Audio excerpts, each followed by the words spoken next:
ស្លាប់បត់ចំរៀងលងស្រឡាញ់កាសំលី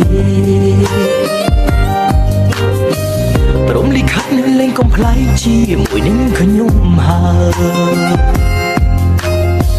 ស្នេហាមួយនេះគ្មានផ្លូវទៅរួចឡើយ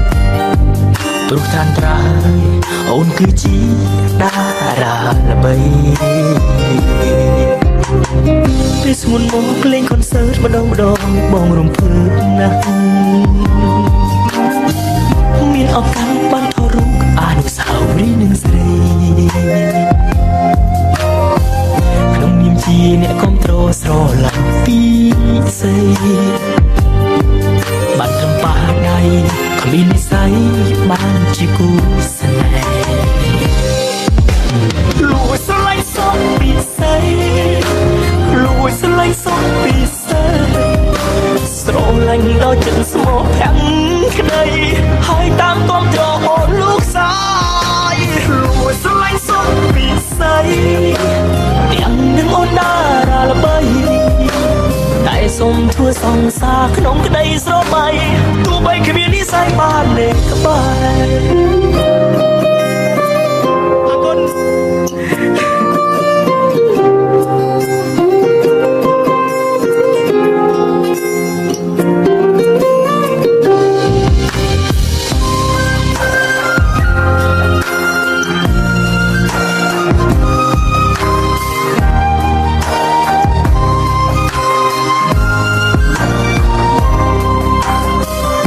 ស្មុនមកលេងកុនសើតម្ដង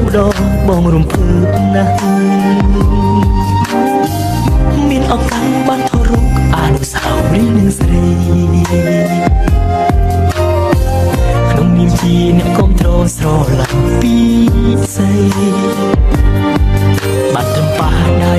គ្មាននិស្ស័យបានជាគូស្នេហ៍លួចស្រឡាញ់សពពីស្រីលួចស្រឡាញ់សពពីស្រីស្រឡាញ់ដល់ចិត្តស្មោះភ័ក្រក្តីហើយតាមគាំទ្រអូនលោកសាយលួចស្រឡាញ់សពពីស្រីទាំងនឹងអូនតារាល្បីតែសូមធ្វើសង្សារក្នុងក្តីស្រមៃ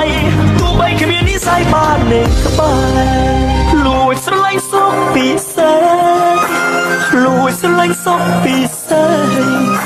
ស្រឡាញ់ដល់ចិត្តស្មោះភ័ក្រក្តីហើយតាមគាំទ្រអូនលោកសាយស្រឡាញ់សពពីស្រីទាំងនឹងអូនតារាល្បីតែសូមធ្វើសង្សារក្នុងក្តីស្រមៃទោះបីគ្មាននិស្ស័យបានលេងក្បែរក៏ចិត្តបងនេះតែស្នេហ៍